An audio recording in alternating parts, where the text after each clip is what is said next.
Bonjour. Merci beaucoup à tous pour votre attention. Je m'appelle Duarte Vidal. Je fais partie du département de socio-économie de la pêche du Centre technologique de la mer, Fondation CEPMA, coordonné par ma collègue et amie Rosa Chapela. Depuis 4 ans, nous avons essayé d'impliquer, on pourrait dire, de faire travailler toutes les parties intéressées. Je vais utiliser le terme stakeholders et parties intéressées comme le même concept. Nous avons essayé donc de les impliquer depuis le début du projet. Nous savons depuis longtemps, et surtout depuis la dernière réforme de la politique commune de la pêche, que l'implication et la participation de ces différents stakeholders est un élément clé qui est déjà soutenu à différents niveaux, particulièrement dans l'Union européenne. Et nous savons déjà que les projets les plus réussis sont ceux qui ont réussi à impliquer de manière proactive les différents utilisateurs ou parties intéressées.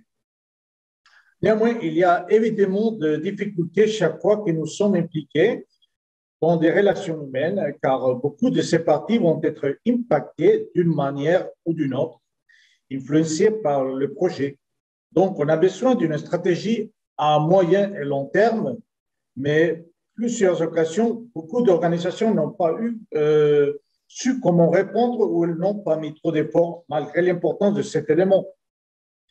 On peut dire qu'à partir de notre groupe de travail chez CEPMA, et comme directeur de ce groupe, nous avons travaillé à partir de l'interaction comme un groupe de travail qui pourrait être considéré comme un instrument, un facilitateur, et nous avons travaillé essentiellement à deux niveaux.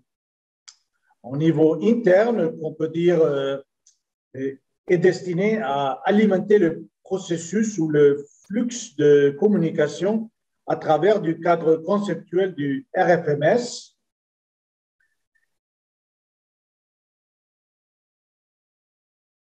Et aussi de la gestion basée en résultats. Nous avons donc essayé d'alimenter cette spirale d'interaction pour assurer des processus de participation efficaces, pour produire des résultats, mobiliser les expériences et les connaissances des parties intéressées et aussi construire, bien sûr, de nouvelles connaissances, aborder les limites et les conflits potentiels, structurer le dialogue pour favoriser le consensus, faciliter l'interaction et l'élaboration des recommandations de gestion. Et c'est ça le noyau de ce projet. Au niveau externe, nous avons essayé de créer des solutions, impliquer les parties intéressantes dans la création de solutions dans le cadre ou le contexte politique donné, en accompagnant ces stakeholders en discussion plus stratégique et en faisant que les objectifs du projet se correspondent avec l'agenda de ces parties intéressées. Donc, en promouvant une gestion de pêche fondée en confiance et reliant les parties intéressées avec des actions et des projets déjà en cours ou à venir, en générant de cette façon des réseaux d'action et de collaboration. Comment avons-nous essayé d'avancer dans ce projet d'implication des parties intéressées? En générant une plateforme de stakeholders, un hub, qui a été considéré comme l'épicentre de Farfish.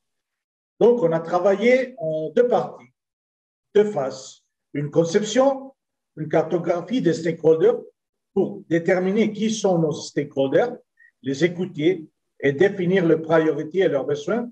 Et cela a été très important pour nous. Et on a eu l'estimable aide de Case Study Leaders comme informateurs clés et experts dans ce domaine, lesquels ont servi de liaison avec nous.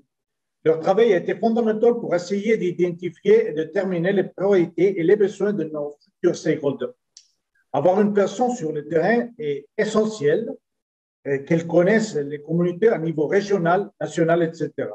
De ce monde, nous avons fait une analyse pour définir ou essayer de catégoriser les différents groupes selon leur topologie, en les identifiant par rapport à s'ils étaient directs ou indirects, catégoriser leurs liens leurs relations, leur influence pour générer une privatisation.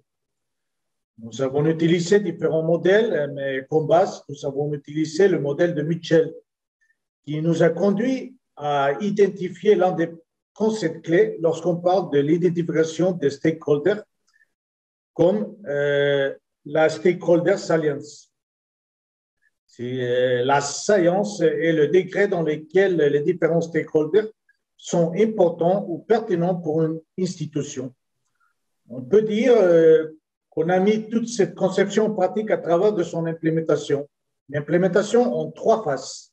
D'abord, un plan de communication qui suggérait d'optimiser le temps et le budget en essayant de combattre ou de lutter un peu contre la fatigue du propre stakeholder, en lui laissant savoir qui va assister, ou quel genre d'événement est le plus approprié, quelles sont les ressources disponibles, quelle est la répartition des responsabilités, et deuxièmement, générer une plateforme multi-stakeholder adaptée et avec une certaine flexibilité pour différents domaines, en combinant à la fois événements physiques et virtuels, surtout après l'arrivée de la pandémie, qui a signifié également la génération de quelques changements dans ces processus. Nous avons donc essayé d'impliquer les différents agents au niveau régional avec différentes actions comme les petits pélagiques et les changements climatiques dans la zone Copatré, au niveau de l'Union européenne avec une conférence sur la dimension extérieure de la politique commune de la pêche, ou au niveau international avec la conférence internationale sur les eaux de l'Atlantique du Sud-Ouest, qui a été un forum très intéressant pour Farfish. Donc, enfin, ces actions ont toujours été soutenues par d'autres formes de réseaux de communication, comme brochures d'information, réseaux sociaux, rapports, synthèses, etc. Par conséquent, quand on voit les chiffres, nous avons quand même réussi à impliquer plus de 150 stakeholders clés. Évidemment, beaucoup plus ont participé, mais environ 150 ou plus de 150 en étaient les stakeholders clés qui ont participé plus régulièrement aux sessions de Farfish en différentes nations. Plus de 20 pays différents et nous avons essayé d'impliquer, comme vous pouvez voir dans ce graphique à gauche, comment nous avons essayé d'impliquer tout le monde, tous les rôles, toutes les factions qui sont impliquées dans la gestion des pêcheries, des organismes, entités ou organisations internationales jusqu'au centre de recherche, ONG, la pêche industrielle, et même une partie des entreprises de transformation et l'administration. Donc, nous avons touché à tous les domaines dans chacun de ces cas d'études. Par conséquent, finalement, qu'avons-nous appris? Pas mal de choses. D'abord, que la participation des parties intéressées dans un processus est un processus lent. C'est toujours un processus lent et complexe car il faut traiter avec des relations humaines. La participation précoce des parties intéressées a permis de définir des attentes claires et des objectifs communs. Le travail des case study leaders est grandement facilité ce travail et c'est un facteur essentiel dans ce type de considération. La langue, en même temps, pourrait être une barrière si on n'incluait pas ces langues, votre type de langue maternelle dans le cadre des différentes actions du projet. Je pense que c'est important aujourd'hui, par exemple, nous pouvons parler en espagnol et que des autres personnes peuvent parler en français ou en anglais pour communiquer vos résultats dans votre langue. En même temps, lorsqu'il s'agit de communiquer les résultats scientifiques, nous devons faire d'une façon simple, selon l'audience, pour soutenir la prise de décision. Des choses importantes, c'est important de continuer à travailler sur l'approche de genre. Ce n'est pas un exercice isolé, il doit faire partie intégrale du projet et doit être toujours abordé des premières étapes. Des efforts dans les rapproches de genre sont toujours nécessaires. Enfin, c'est important de définir au départ les rôles, les responsabilités et les règles de participation pour créer des connaissances ensemble. C'est en gros, c'est ce que nous avons appris, c'est ce que nous avons fait avec l'aide de l'ensemble du consortium et de ces case study leaders. pour essayer d'impliquer les parties intéressées. Donc, merci beaucoup et j'espère que vous continuerez à écouter attentivement les expositions suivantes. Merci beaucoup.